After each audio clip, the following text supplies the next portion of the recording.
സ്ഥാനാർത്ഥിയായ അമ്മയ്ക്ക് വോട്ടില്ല, പകരം മകളെ സ്ഥാനാർത്ഥിയാക്കി UDF. മലപ്പുറം മഞ്ചേരി നഗരസഭയിലെ 6ാം വാർഡിലാണ് UDFന് അപ്രതീക്ഷിത സ്ഥാനാർത്ഥിയുണ്ടായത്. അമ്മയ്ക്ക് നൽകേണ്ടിയിരുന്ന വോട്ട് ജനങ്ങൾ മകൾക്ക് നൽകുമെന്ന പ്രതീക്ഷയിലാണ് പ്രവർത്തകർ. വാർഡിൽ സ്ഥാനാർത്ഥിയായി പ്രഖ്യാപിച്ച രശ്മി പ്രഭ പ്രചരണ രംഗത്ത് സജീവമായി മുന്നോട്ടു പോകുന്നതിനിടെയാണ് വോട്ടർ പട്ടികയിൽ പേരില്ലെന്ന വിവരം അറിയുന്നത്. 14-ാം തീയതി പ്രസിദ്ധീകരിച്ച അന്തിമ വോട്ടർ, അതായത് 4 ദിവസം മുൻപ് പ്രസിദ്ധീകരിച്ച വോട്ടർ പട്ടികയിലാണ് അവരില്ലാത്തത്.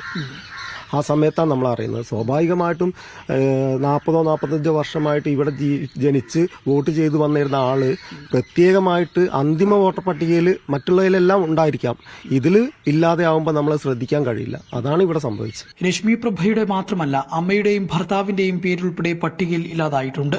വർഷങ്ങളായിട്ട് താമസിക്കുന്നതാണ്. കഴിഞ്ഞ തവണയും വോട്ടുണ്ടായിരുന്നു. ഈ ഒരു ഇതിലാണ് ഇപ്പൊ വോട്ടിന്റെ ഇതില് പട്ടികയിലില്ല. വേറെ എന്റെ മമ്മി, ഹസ്ബൻഡ്, ഞങ്ങൾ മൂന്നാളുടെ വോട്ട് ഞങ്ങളുടെ കുടുംബത്തിൽ. സംഭവത്തിൽ നിയമപരമായി മുന്നോട്ടു പോകാൻ ഒരുങ്ങുകയാണ് കോൺഗ്രസ് പ്രാദേശിക നേതൃത്വം. നിയമപരമായിട്ട് തന്നെ പാർട്ടി മുന്നോട്ട് പോകാൻ തന്നെയാണ് തീരുമാനിച്ചിട്ടുള്ളത്.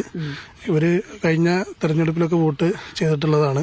അപ്പോൾ ഒരു നോട്ടീസ് പോലും നൽകാതെ തന്നെയാണ് ഈ വോട്ട് തള്ളിയിട്ടുള്ളത്. ഉദ്യോഗസ്ഥന്മാരടുത്ത് വെച്ച ഏറ്റവും വലിയൊരു വീഴ്ച തന്നെയാണ് ഇത് സംഭവിച്ചിട്ടുള്ളത്. ഇവിടെ സ്ഥാനാർത്ഥിയുടെ പേര് വോട്ടർ പട്ടികയിൽ ഇല്ലാതെ വന്നതോടെ രശ്മി പ്രഭയുടെ മകളെ സ്ഥാനാർത്ഥിയാക്കിയിരിക്കുകയാണ് UDF പ്രവർത്തകർ. ഇന്നലെ രാവിലെ വിളിച്ചിട്ടാണ് പറഞ്ഞത് ഇങ്ങനൊരു കാര്യമുണ്ട്, വരണം എന്ന് പറഞ്ഞു. വന്നു. ഇനി ബാക്കി എന്താന്ന് വെച്ച് കഴിഞ്ഞാൽ ജനങ്ങൾ തീരുമാനിക്കട്ടെ. ഏതായാലും അമ്മയും മകളും ഒരുമിച്ച് ഇനി പ്രചരണ രംഗത്തിറങ്ങാനുള്ള ഒരുക്കത്തിലാണ്. രശ്മി പ്രഭയ്ക്ക് വോട്ട് നൽകാൻ ഉദ്ദേശിച്ച നാട്ടുകാർ ആ വോട്ട് മകൾ സ്നേഹയ്ക്ക് നൽകുമെന്ന പ്രതീക്ഷയിലാണ് പ്രവർത്തകർ. മീഡിയ 1 മലപ്പുറം.